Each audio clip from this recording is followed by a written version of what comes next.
Hello, and welcome to Dr. Misonu Amu, the beautiful daughter of our national hero, Dr. Ephraim Amu. Doctor, welcome. Thank you very much, Jeremy. Good. I'm glad to be here with you. Very good. We have listeners, people watching from all over the world, and basically, to start with, can you tell us a little bit about yourself? Oh, well, as you know, my name already, Misonu Amu, and I'm the third born of my parents. Out of the lot, I was the one who took music seriously. And I wasn't going to toe this line, but with a lot of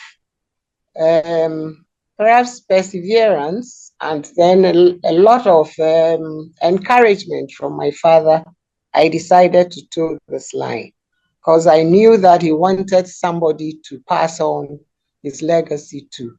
So I trained at the the School of Music and Drama in those days. That is what the School of Performing Arts now was called. So I did my diploma in music. And after that, after a few years, I did my master's in African Studies. And of course, after my diploma, I went to Winneba Specialist Training College to train as a professional teacher. So from there, I went to teach at St. Monica's Secondary School in Asante Mampong for 6 years. And then I came back to Accra and joined the staff of African Studies Department. And it was there that I did my master's in African Studies. And a few years later, I did my PhD as well, also in African Studies. So very good. Basically, that is my background. Very good. So tell us a bit. We hear these songs and we know by Dr. Ephraim Amu. Tell us about her. You had a close, of course, you know her more than all of us. Tell us about him.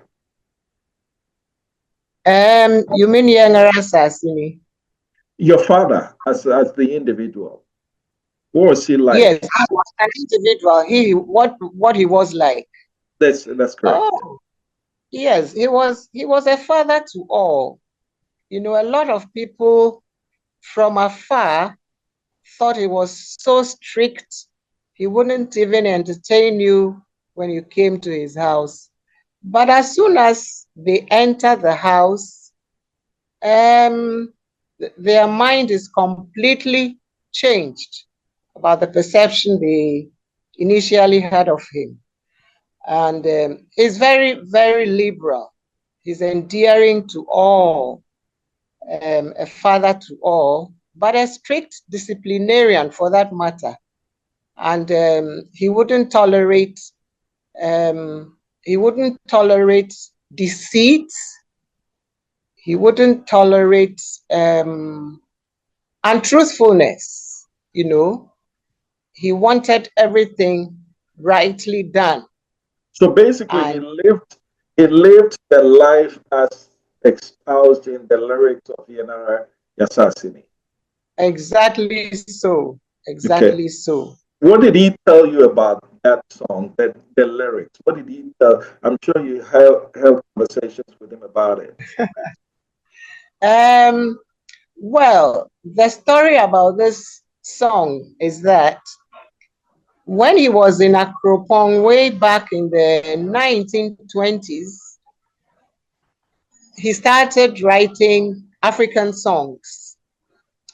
And in 1929, a teacher at Peki sent him a message wanting an African song to be used by school children for Empire Day. You know, in those days, Empire Day was celebrated with English songs, and of course, the British national anthem would be sung at that time because we were under their rule, and this teacher wanted something different. So he composed this song, and looking at the children who would become future citizens of the nation and responsible citizens for that matter, he nicely formed these words, to encourage the children that as a citizen, you must be patriotic. You must be ready to serve your nation with all your heart, because the advancement or the development, the success of a nation depends on the good life that you live. So this is what inspired him to compose this song. And originally, he composed it in the Ewe dialect, the Ewe language, the Peki dialect for that matter, because it was meant for school children in Peki, his motherland, where he came from. And therefore, because the feedback he got was very encouraging, that, it caught on everywhere in the town. You could hear people singing the refrain, which was very easy to. So basically, yeah. Basically, originally it was meant for school children in Peki, but it gained national, I guess, attention, and that's why it became adopted for the country, right? Well, yes, I believe so. So when he got the feedback, he then translated it into Chi, because he was then at Akropong, Okay. So he translated it into Chi, and it really caught on. So great. At a point, he was approached to have this song as a national anthem, and he told them no, he did not compose it for that purpose, so he wouldn't allow it. But eventually, they kind of adopted it as a national song. Very so good. that's So how. when you look at Ghana today, from adults all the way down to children, do you see your father's famous words reflected into the national psyche? Are we living the life of how your father's lyrics called for? I don't think we are living the life that he envisaged. Let me say that we are all aware that there's so much corruption in the system. And this is one thing he disliked. There is so much deceit, deceiving each other, There is so much acquisition of wealth, all of which are all of which are captured in the songs, in the songs of the word. In the words of the song, So I wouldn't say that we are living it completely. Certainly, there are people whose lifestyle, are opposed to these words, But generally, I don't think that we are practicing what we should practice. For instance, there are a lot of laws that we just overlook. See how congested our towns are. When you go to Accra, Makola, all along the pavements, women are selling. Pavements are not meant for that, are they? No. We are just breaking the law. We are not going by the law. The discipline, the discipline is missing. Nil, we are not disciplined. We don't have, if we love our country, we would go by the laws that are instituted in the country. But I don't think that we are observing this enough. Okay, thank you so much. In closing, I want you to do something for us. You know your father best. And unfortunately, we no longer have him with us.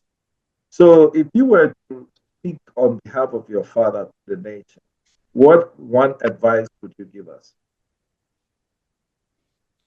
One advice I think he would give us all is that we should be honest in our dealings. We must practice self-service, and we must be selflessness.